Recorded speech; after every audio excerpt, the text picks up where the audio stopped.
सूरज के जीवन का एक ही फंडा था कि मेहनत तो गधा भी करता है, घर बैठे जो कमाए समझदार वही होता है।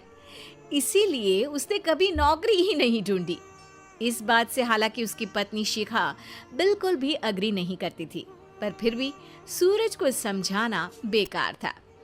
टीवी में कैसे बनोगे करोड़पति का ऐड देखकर उसे लगा कि बस अब तो घर बैठे ही वो करोड़पति बन सकता है, और उसके पीछे उसने अपने सारे सोर्सेस एक्टिव कर दिए।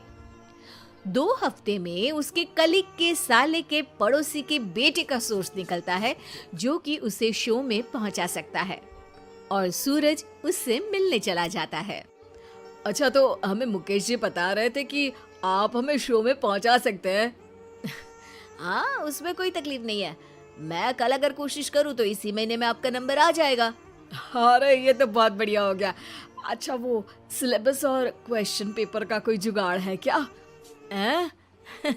उसका तो कोई जुगाड़ नहीं है। तो वो वाकई में कुछ भी पूछ सकते हैं?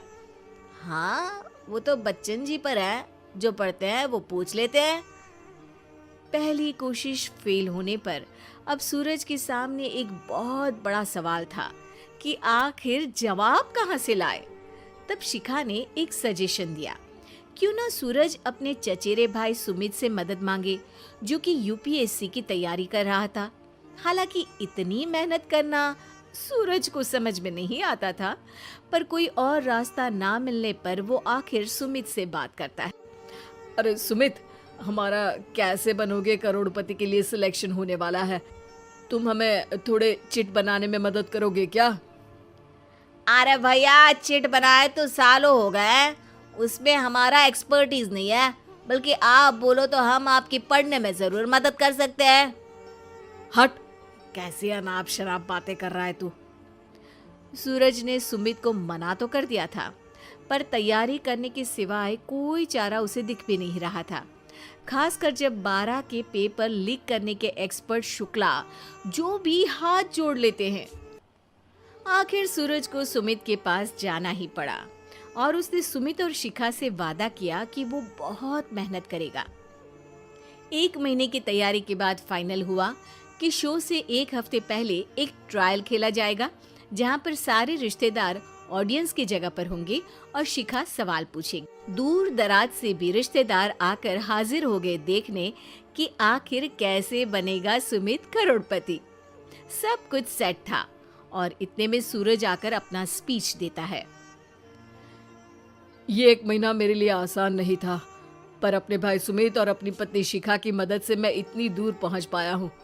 मेरे मम्मी पापा के आशीर्वाद ने भी बहुत साथ दिया है मेरा। मैं उम्मीद करता हूँ कि आज के शो में आप लोगों को बहुत मजा आएगा। साक्षी पहला सवाल पूछती है और पूरे कमरे में सन्नाटा छा जाता है। इंडिया में कितने स्टेट्स हैं? 3, सॉलिड, लिक्विड और गैस। अरे रुकिए, तो ऑप्शंस तो देने दीजिए। इतने में 5वीं कक्षा का चिंटू बोल उठता है। अरे क्या मामा, आप तो पहले सवाल पर ही आउट हो गए। अरे बेटा, पहला सवाल तो ट्रायल होता है ना। अरे तुम अब देखना। देखने जैसी बात तो थी ही। सूरज को इतना शांत किसी ने नहीं देखा था। कभी कभी तो लगता था मानो सूरज आंख खोलकर ही सो गया हो। मामा जल्दी करो प्लीज, कल सुबह पनवेल भी तो निकलना है। अरे हट, कंसंट्रेट करने दे मुझे।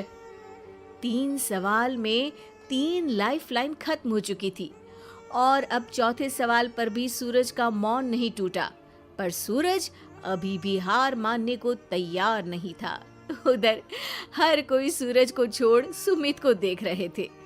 आखिर सुमित ने ही तो पढ़ाया था सूरज को। गजब बेइज्जती है यार। अरे बेटा, तो बाप का, दादा का, भाई का, सबका नाम बुड़वाएगा। अरे 3 लाइफलाइन ले ली तो भी तेरा कुछ नहीं होना है। अरे कोई इतनी बात करता है क्या शो पर? अरे बेटा, शो पर तेरे जैसे भी तो नहीं आते ना। सूरज की ये जंग आखिर 1 घंटे बाद 5वें सवाल पर खत्म हो गई, जब उसने इंडिया के नेशनल बर्ड का नाम कहा, कौवा। अरे बेटा, मजा तो बहुत आया, बस थोड़ा टाइम पर खत्म होता तो आनंद भी आ जाता। ताने बारिश के बूंदों की तरह बरस रहे थे और सूरज को भी समझ आ रहा था कि ये करोड़पति बनना शायद उसके बस के बाहर की बात है। पर वो आखिर ये बात मान कैसे लेता? वो सख्त लौंडा जो ठहरा, उसने सोचा कि बेइज्जती तो हो ही चुकी है, पर अगर मैं हार नहीं मानूं तो शायद कुछ हो सकता है। शिखा, तुम देखना, असली शो में आग लगा दूंगा, आग, करोड़पति बनूंगा मैं। हाँ, सब्जियां खत्म हो गई है घर पे, ले आओ। पहले पति बन जाओ, फिर करोड़पति बनना। अरे गजब बेइज्जती है यार। बेटा, अभी तो घर पर ही हुई है, 1 हफ्ते में तो तुम देश के सामने करवा कर आओगे। वैसे जब टीवी पर जाओ ना, तो बस अपने मम्मी का ही नाम लेना, ठीक है? कोई पूछे तो बोलना कि पापा नहीं है मेरे। अरे पढ़ाई की, पेपर निकलवाए, इतने सारे लोगों को खाना खिलवाया, क्या फर्क पड़ा? इसीलिए मैं कहता हूँ कि मेहनत तो गधा भी करता है, घर बैठे जो कमाए वही सिकंदर। लेकिन मामा, गधे भी जानते हैं कि हमारा राष्ट्रीय पक्षी मोर है।